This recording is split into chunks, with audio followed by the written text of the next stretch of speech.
If anyone is qualified to comment upon the career of the young Portuguese prodigy, it is Brazilian soccer legend Pele, who along with Argentina's Diego Maradona was recently voted the best football player in history. Although clearly impressed with Ronaldo's game, Pele believes that it is too early to be labelling him a great footballer. Cristiano Ronaldo has been in sensational form for Manchester United over the last 2 seasons, but the Brazilian says that he needs to maintain his level of play for a number of years before he can be called one of the world's great players.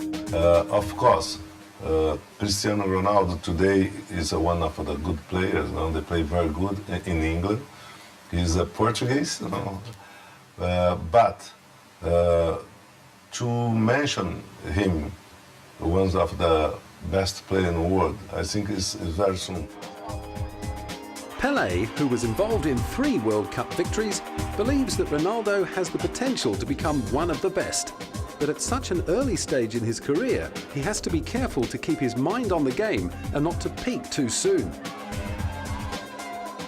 Fans and commentators alike can get swept up in the moment and let the excitement of a game cloud their judgment and give exaggerated praise that is not always warranted.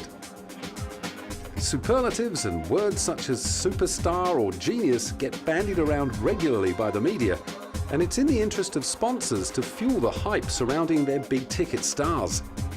The game's saturation in the media and the accessibility of today's technology gives fans exposure to more games in more parts of the world.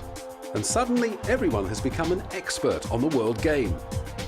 Pele won't deny that Ronaldo is a good player with plenty of potential, but he believes that there are other players in the world who are just as talented and who deserve recognition for their skill. We have a Kaká who plays very well too, and I think Kaká is in the same level of him. And some years ago, 4 or 5 years ago, we had Ronaldinho was in good shape.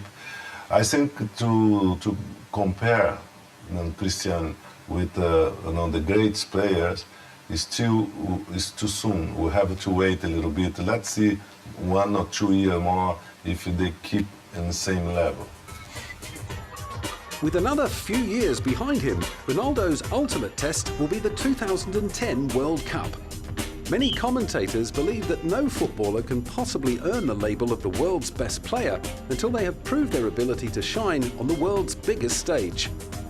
Although his 2006 World Cup performance was satisfactory, he will need to step up and lead his side at least as far as the semi-finals if he wants the world to take him seriously.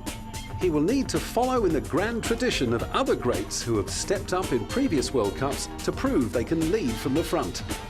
In 1998, it was Brazil's Ronaldo and France's Zinedine Zidane who made their marks. The Frenchman met his date with destiny by scoring 2 goals in the final to hand France a surprise victory. Ronaldo, who won the Golden Ball for his awe-inspiring performances in the tournament, ended up having to take a back seat in the same final after being struck down by illness. However, in 2002, he got the opportunity to shine again.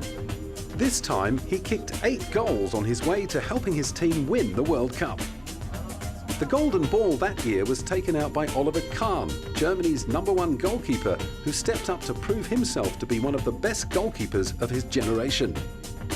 In 2006, it was Zidane who again stole the show in his last ever international tournament. His silky skills and exceptional playmaking led France all the way to the final, until a controversial red card in extra time ended his history-making chances. With Zidane gone, France lost the penalty shootout to Italy. Over the course of the last 3 World Cup competitions, it has been the best players of our generation who have shifted up a gear to lead their teams to World Cup victories. If Cristiano Ronaldo's name is to be uttered in the same breath as legends such as Zidane and Pele, he will have to perform consistently over a sustained period at the highest level. Roll on 2010.